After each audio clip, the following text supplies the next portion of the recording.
옷 잘 입는 남자들은 바지 실루엣부터 다릅니다. 유승범님, 지드래곤님처럼이요. 사실 여성분들은 하의에 매치할 아이템들이 많거든요. 스커트나 바지, 원피스 등 대안이 많지만 남자는 바지 하나밖에 없기 때문에 실루엣, 핏이 중요해질 수밖에 없습니다. 바지 핏만 달라지더라도 룩 자체가 트렌디하게 보이고 세련되게 보일 수가 있다는 거죠. 하지만 우리나라가 바지 핏 논란이 굉장히 많습니다. 유승범님, 지드래곤님이 처음에 바지를 입었을 때 모두가 욕했었어요. 하지만 결국 트렌드가 되었죠. 오늘은 제가 국내외 유명 셀럽분들 포함 해외 하이엔드 브랜드 명품들을 낱낱이 분석해서 올해 유행할 바지핏 트렌드를 여러분들께 알려드릴 겁니다. 몇 년 동안 와이드핏만 주구장창 입었었죠. 하지만 올해부터는 다양한 변화가 예상됩니다. 해외 셀럽들의 바지핏만 보더라도 확실히 알 수가 있는 거죠. 작년까지만 해도 Y2K 패션이 굉장히 핫했었는데 올해는 20년 전 1990년대 스타일을 데리고 올 예정입니다. 그 어느 때보다 다양하고 광범위한 실루엣을 보실 수가 있을 거예요. 이번 2024년에는 멋과 현실성 모두 같은 바지핏이 유행할 겁니다. 첫 번째 유행할 바지핏은 스트레이트 핏입니다. 올해는 90년대 스타일이었던 클래식 미니멀 트렌드가 오고 있어요. 가장 핫했던 바지핏이 스트레이트 핏이거든요.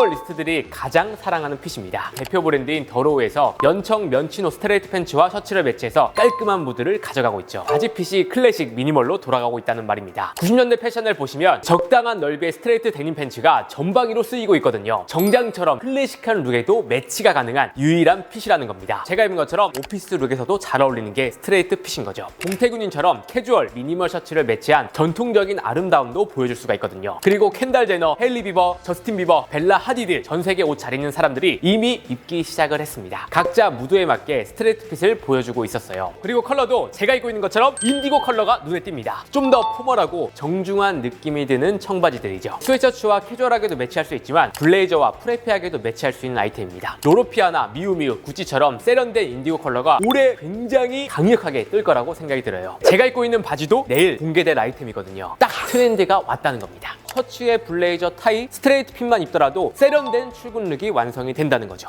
다음 두 번째 유행할 바지핏은 크롭 진입니다. 최근 2024년 컬렉션들을 보면 바지가 점점 짧아지고 있었어요. 반바지는 물론 긴 바지도요. 왜 바지가 짧아지고 있을까요? 프레피룩, 그랜파 코어처럼 클래식한 할아버지 룩이 급부상하고 있습니다. 이런 코디에 있는 니트웨어, 패턴, 볼캡, 타이 같은 아이템들이 뜨고 있죠. 이런 클래식한 룩들은 카브라 팬츠와 롤업, 양말로 포인트를 주는 게 특징이기 때문에 바지가 점점 짧아지고 있습니다. 위트 있는 프레피룩을 잘 입는 셀럽이라고 한다면 타일러가 있죠. 하얀 양말과 짧은 팬츠와 쨍한 니트웨어를 보여주고 있습니다. 구찌, 에르메스, 발렌티노, 프라다, 디올에서도 바지가 짧아지고 있는 거죠. 올해 로퍼가 굉장히 핫한데 로퍼와도 크롭한 기장감의 팬츠가 궁합이 좋습니다. 상의는 세미 오버를 딱 입어주시고 바지는 크롭하게 가져가는 이런 실루엣이 진짜 이뻐 보이는 것 같아요. 최근에 지드래곤님도 짧은 카브라 팬츠와 로퍼로 마무리한 코디가 큰 이슈가 되었습니다. 역시 트렌드를 앞장서고 있는 것 같아요. 다음 바지핏 트렌드는 바로 스키니핏 트렌드가 오고 있어요. 몸에 딱 붙는 스키니진이 귀환을 했습니다. 철저하게 외면받았던 스키니진이 화려한 복귀를 하고 있었어요. 여전히 넉넉하고 긴 와이드 팬츠가 인기가 끊임없이 이어지고 있지만 와이드핏의 지루함을 느껴 슬림핏, 스키니핏이 돌아오고 있다는 거죠. 어디서 그걸 볼 수 있냐면 하이엔드 패션 하우스들을 보면 됩니다. 루이비통, 샤넬, 지방시, 프라다, 디제, 디케에서도 스키니진을 선보이고 있었죠. 해외 셀럽들도 이미 스키니 열풍이 불고 있습니다. 남들이 입지 않을 때 비로소 그 핏이 돋보인다는 거죠. 바로 올해가 스키니진을 다시 입어야 할 때라고 생각을 합니다. 사실 스키니핏은 굉장히 클래식한 핏으로 와이드 팬츠보다도 더욱더 긴 역사를 가지고 있어요. 그만큼 스키니핏도 클래식이 오는 만큼 같이 온다는 거죠. 스키니진의 아우터는 우아하면서도 섹시한 코디를 만들 수가 있습니다. 하지만 바지가 스키니인 만큼 아무나 입을 수가 없어요. 몸매가 준비가 된 사람들이 입었을 때 더욱더 매력적인 바지 핏인 거죠. 올해 몸매 관리를 많이 하는 사람들이 늘어나는 만큼 저는 스키니가 다시 올 거라고 생각이 듭니다. 관리가 잘 된 슬림한 몸과 스키니, 블레이저 하나는 정말 완벽한 패션이라고 생각이 되거든요. 최근 벨라 하디드가 파파레치들에게 매력적인 스키니진 코디로 화려하게 복귀를 했습니다. 블랙 자켓과 선글라스까지요. 유명한 셀럽분들도 이미 스키니진 열풍이 불고 있다는 거예요. 하지만 코디들을 자세히 보시면 다른 점이 있습니다. 발목까지 꽉 조이는 옛날 스키니 느낌이 아니라 좀 더 길게 빠지는 스키니핏이 트렌드라는 거죠. 네 번째, 와이드 배그핏이 트렌드입니다. 일반적인 와이드핏 트렌드가 지속은 되긴 하지만 변형된 와이드핏이 나왔어요. 더욱더 와이드해지고 은은하게 바뀌고 있다는 거죠. 와이드 배기핏이라고도 하고요. 벌룬핏이라고도 부릅니다. 허리는 핏하게 잡아주되 허벅지와 엉덩이는 핀턱이 있어 굉장히 풍성한 실루엣이고요. 발목 겉부분은 갈수록 슬림해지는 스타일을 말합니다. 바지핏만으로도 유니크한 코디를 만들 수가 있다는 거죠. 그리고 이런 벌룬핏을 레트로한 분위기를 내기 좋아 스트립부터 일본식 아메카지 코디 무드를 더하기에도 굉장히 좋은 실루엣입니다. 개성 있는 코디를 원하는 분들에게 잘 어울리는 코디이고요. 에이셈 라키처럼 와이드 배기진과 블레이저를 매치한 스트릿하면서도 유니크한 코디도 가능합니다. 르메르부터 엔지니어 가마트, 헤드메이어, 지방시에서도 루즈 배기핏을 보여주고 있죠. 이제발마랑 마리아노에서도 벌룬핏을 보여주고 있었습니다. 국내 셀럽분들도 육성재님처럼 모카신과 와이드핏, 니트 하나만으로도 훈훈한 봄 코디를 보여주고 있고요. 정혜인님처럼 와이드 벌룬핏과 맥코트를 매치한 캐주얼하면서도 귀여운 코디를 보여줬습니다. 이런 바지핏은 오히려 더욱더 헐렁한 느낌을 줄수록 룩이 세련되게 보이더라고요. 소재가 뻣뻣한 게 아니라 부드러운 데님 소재가 더해주는 게 금상첨화입니다. 마지막 바지핏 트렌드는 플레어진입니다. 요즘 없어서 못 살 정도로 가장 떠오르는 남자 바지핏이라고 할 수 있습니다. 나팔 모양의 청바지고요. 대표적인 브랜드로는 셀린이 있죠. 캐주얼하면서도 터프하고 섹시하기까지 합니다. 발렌시아가, 로에베, 루이비통에서도 부츠컷을 밀고 있죠. 최근 퍼렐 윌리엄스의 스타일을 보시면 이해가 되실 거예요. 청청 코디와 데님 팬츠를 활용한 코디를 보여주고 있고요. 루즈한 플레어진을 매치한 개성 있는 코디를 보여주고 있습니다. 바지핏 하나만으로도 굉장히 힙해진다는 거죠. 구찌에서도 플레어진과 오버핏 셔츠와 블레이저를 매치한 유니크한 코디를 보여주고 있고요. 배우 이종헌 님도 생로란 스타일에 푹 빠졌어요. 플레어, 부츠컷 팬츠를 매치하고 크롭한 상의를 매치한 웨스턴 무드의 코디를 보여주고 있습니다. 플레어진의 장점이라고 한다면 컨버스와도 굉장히 잘 어울리고요. 부츠와도 섹시하게 잘 어울리는 핏인 거죠. 예전의 부츠컷과 다른 점이 있다면 좀 더 루즈해진 부츠컷이 뜰 거라고 생각이 듭니다. 옷 잘 입는 남자들이라면 올해 플레어진 한번 활용해 보시길 바라겠습니다. 네, 여러분들 봄이 오면 어떻게 옷을 입어야 되지? 이렇게 고민을 하실 거예요. 그럴 때는 기존에 가지고 있던 기본템들과 트렌디한 실루엣에 바지 하나만 더해주는 것만으로도 코디가 완전히 달라지는 걸 느낄 수가 있을 겁니다. 옷을 입다 보면 바지핏과 바지가 얼마나 중요한지 깨닫게 되는 것 같아요. 잘 맞는 바지 하나는 어떤 옷도 부럽지 않습니다. 바지핏 먼저 바꾸면 여러분들 봄이 좀 더 기대가 되실 겁니다. 이번 영상은 마치도록 하고요. 다음에 더 좋은 영상으로 찾아뵙도록 하겠습니다. 감사합니다.